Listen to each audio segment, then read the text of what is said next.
zat tepung yang mengenyangkan. Lantas, apakah cilok, cireng, atau cimol cukup bergizi bagi manusia? Berikut simak ulasannya di Ayo Hidup Sehat hari ini. Nah, itu tadi makanan kesukaan Dokter Sheila. Bukan sih. Makanan kesukaan orang-orang, sebagian besar orang mungkin di Indonesia ya, mengenai cilok. Iya, dan mungkin karena terlalu banyak yang meminati si cilok ini sampai-sampai kita nggak kebagian nih di studio sekarang. Iya, cilok. tadi tuh kita nyari cilok tapi nggak dapet cilok karena udah siang kita mungkin udah siap tapi nggak tahan udah dimakan duluan. Tapi bukan sama aku. Oh, bukan. Ya biasa kalau ngomong aku nggak apa-apa ya. Tapi kita kenalin dulu sekarang Dokter Samuel Utoro yang sekarang sudah hadir bersama kita. Dokter Samuel ini sebenarnya gimana dok? Kira-kira cilok ini bener nggak sih sebenarnya katanya nggak ada gizinya sama sekali. Nah, jadi cilok ini ada gizinya, tapi gizinya itu tidak seimbang. Artinya apa? Komposisi zat gizi yang ada di dalam cilok, yang utama, yang paling tinggi itu karbohidrat. Dan karbohidrat sederhana. Kenapa? Karena dia terbuat dari tepung tapioka. Tepung itu kan nggak ada seratnya, jadi dia akan sangat mudah diserap masuk ke dalam darah. Jadi di dalam cilok, anggaplah cilok 100 gram gitu ya, hampir satu piring kecil gitu. Nah, itu kandungan karbohidratnya bisa sampai kisaran 55 sampai 60 gram. Sementara proteinnya hanya 2,5 sampai 2,8 gram protein. Wah, oke. Lemaknya 2,4 antara itu gram. Jadi komposisi si lemaknya dan si proteinnya rendah sekali. Justru yang sangat tinggi adalah karbohidrat. Karbohidrat. Nah, ini berbicara soal karbohidrat nih, Dok. Ini ada mitos atau fakta? Katanya kalau misalnya kita konsumsi cilok, ini bisa menyebabkan kegemukan, Dok. Ini fakta atau mitos? Ini fakta. Kenapa? Karena tadi saya bilang, cilok ini kan terbuat dari tepung tapioka.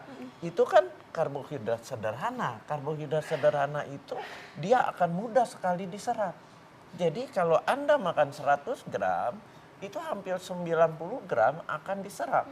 Dan pada waktu dia diserap, dia akan memicu kadar gula darah akan segera naik. Wah. Waktu kadar gula darah naik, ada kelenjar di dalam tubuh kita, pankreas, akan mengeluarkan hormon insulin untuk mengontrol kadar gula darah. Jadi hati-hati, kalau Anda keseringan makan cilok, artinya kelenjar pankreas di dalam perut kita itu dipacu terus untuk mengeluarkan insulin. Oh iya, dipacu. Ini Pacu ngomong mengenai akhirnya pacu.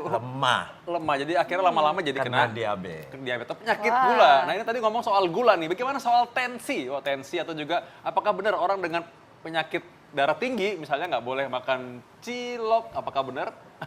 Jangan kemana-mana, tetap dalam acara Ayo Hidup Sehat. Oke, kita lanjut lagi mengenai hipertensi tadi ya, mengenai orang-orang yang punya tekanan darah tinggi. Nah katanya orang yang punya tekanan darah tinggi ini tekanan darahnya bisa terjaga dengan konsumsi cilok. Nah ini apa hubungannya kira-kira, fakta atau mitos? Mitos. Karena tuh. sangat tidak ada hubungannya. Si orang yang banyak makan cilok bisa menimbulkan hipertensi. Itu sangat tidak ada hubungan. Kenapa? Karena kalau ciloknya tidak kelebihan garam, nggak akan karbohidrat, bukan pencetus hipertensi, tapi karbohidrat sederhana, pencetusnya diabetes. Kecuali makan ciloknya garamnya banyak. Jadi asupan natriumnya atau garamnya itu yang menyebabkan tekanan darah naik. Oke, ini ada lagi nih dok, mitos atau fakta nih dok. Ini katanya kita bisa mencegah anemia dengan rajin mengkonsumsi cilok secara teratur. Ini kok nih, kayak dok. obat Ini ya? fakta atau mitos? Mengkonsumsi cilok secara teratur. Mitos lagi, karena tepung itu, tepung tapioka, kadar vitamin Fe-nya, mineral zat besinya, itu nggak ada. Iya, jadi nggak akan dapat mencegah anemia. Mungkin kalau dikasih bumbu-bumbuan juga nggak ngaruh ya dok ya? Kecuali di dalam bumbu-bumbunya itu yang tinggi akan zat besi. Tapi kan Contohnya apa jarang tuh, Dok? Gimana yang caranya? jualan ngasih bumbu-bumbu yang kandungan Iya, zat besi ya. Lagian ciloknya jadi berat dong ya kalau banyak besinya ya. Ada-adanya nih pasti yang bikin isu ini adalah orang yang penggemar cilok pasti.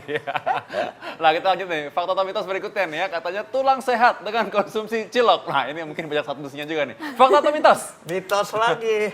Kenapa? Karena di dalam tepung tapioka kalsiumnya tidak tinggi. Iya. Ya, dan kita tahu untuk menjaga kekuatan, kekompak daripada massa tulang itu perlu kita makan bahan makanan sumber kalsium. Nah, bahan makanan sumber kalsium kita tahu yang paling bagus di susu. Iya. Ya. Jadi kalau Anda minum susu, itu bukan cuma kalsium, tapi ada protein dan ada zat yang memudahkan kalsium masuk ke dalam tulang. Oke, jadi kalau minum susu makanlah cilok atau makan cilok dengan minum susu jamu. Nah, itu oh enggak bisa. bisa ya. Oke, ini selanjutnya nih dok, hati-hati katanya dengan makan cilok karena ini banyak mengandung formalin dan juga boraks dok. Ini fakta atau mitos? Jadi gini, ini bisa fakta, Ya. bisa mitos. Karena cilok kalau yang dibuat benar, apalagi Anda buat di rumah sendiri, itu nggak akan ditambah borak atau formalin. Iya. Yang ditambah borak formalin adalah orang yang dagang nggak mau rugi, ciloknya biar awet. Dia hari ini nggak habis, besok masih dijual. Iya. Artinya itu kan dipakai, ditambahkan pengawet. Pengawet yang murah dan sangat kuat adalah borak, formalin. Jadi ini sebenarnya mitos, ya. Kecuali yang pedagangnya memang ingin mendapatkan untung sangat-sangat berlebih. Oknum Iya. itu oknum. Tapi Oknum. kayaknya rasanya percuma ya nambahin formalin atau boraks ya. Karena kayak cilok cepet banget habis. Jadi kayaknya percuma gitu, ngapain ditambah-tambah begituan Karena lagi laku ya. ya. Iya, udah laku. Nah, ini sekarang katanya orang kalau makan cilok takut juga karena bisa memicu alergi. Ini fakta atau mitos? Ini fakta, alergi bisa saja terjadi. Tapi alergi terhadap karbohidrat itu sangat jarang. Kenapa? Karena yang pemicu alergi itu adalah protein. Makanan yang tinggi protein. Di dalam cilok, proteinnya sangat rendah.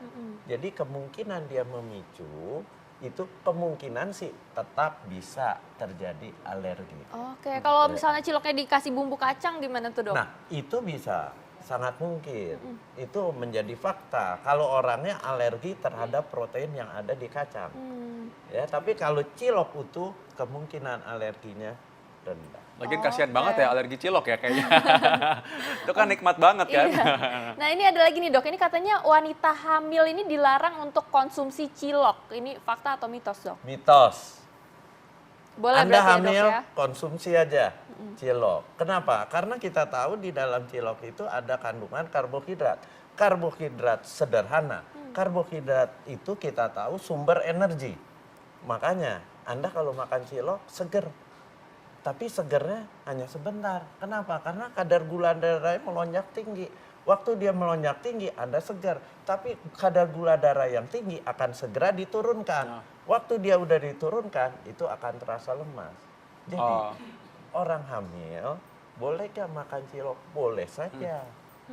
Nggak usah Oke, khawatir. ya. Oke. Oke, jadi berarti kalau makan cilok tadi harus makan teratur tadi katanya. Oh Iya. enggak, bukan ya. Jadi benar. Jadi cilok ini juga berhati-hati tadi terutama pada orang yang diabetes misalnya. Ya. Karena Ya.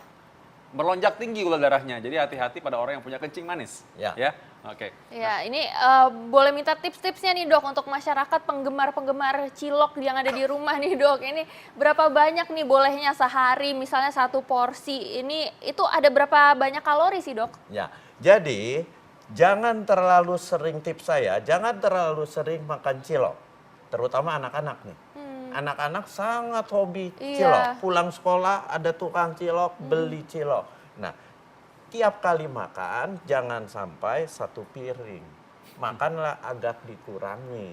Supaya apa? Supaya asupan karbohidrat sederhananya tidak berlebihan. Nah, kalau bisa makan cilok kan yang ada dalamnya itu ada isinya, ya. Isinya yang sumber protein. Apa? Kalau bisa makan cilok yang isinya ada sumber protein hewani, daging ayam, ada putih telurnya, seperti itu. Biar apa? Biar paling tidak dia makan karbohidrat sederhana, ada asupan juga sumber proteinnya. Dan lebih bagus lagi kalau cilok dicampur dengan potongan sayuran. Oh, berarti buat sendiri ya solusinya Karena dok ya? itu seratnya, iya terpaksa buat sendiri. Serat itu kan akan menghambat penyerapan si karbohidrat sederhananya itu. Kadar gula darahnya naiknya akan perlahan-lahan. Itu yang bagus. Jadi makannya tentunya tetap aja bahwa cilok ini tidak mencukupi semua kebutuhan gizi ya pastinya. Enggak, Ya pasti karena nggak dia bisa. tidak seimbang kandungannya. Kadang-kadang kan ada orang tua mungkin berpikir bahwa yang penting anaknya kenyang, jadi biar nggak rewel. Tapi ini penting bahwa ini kalau kita makan itu bukan asal kenyang aja, tapi harus memperhatikan apa gizinya. Jadi ingat kalau misalkan anak-anak dibiasakan makan cilok terus, berarti anak ini berisiko nanti obesitas atau kegemukan, mungkin akan berisiko terkena diabetes atau gula darah yang tinggi. Itu ujung-ujungnya nanti jantung, stroke, dan lain-lain. Nah, seram-seram itu deh ya.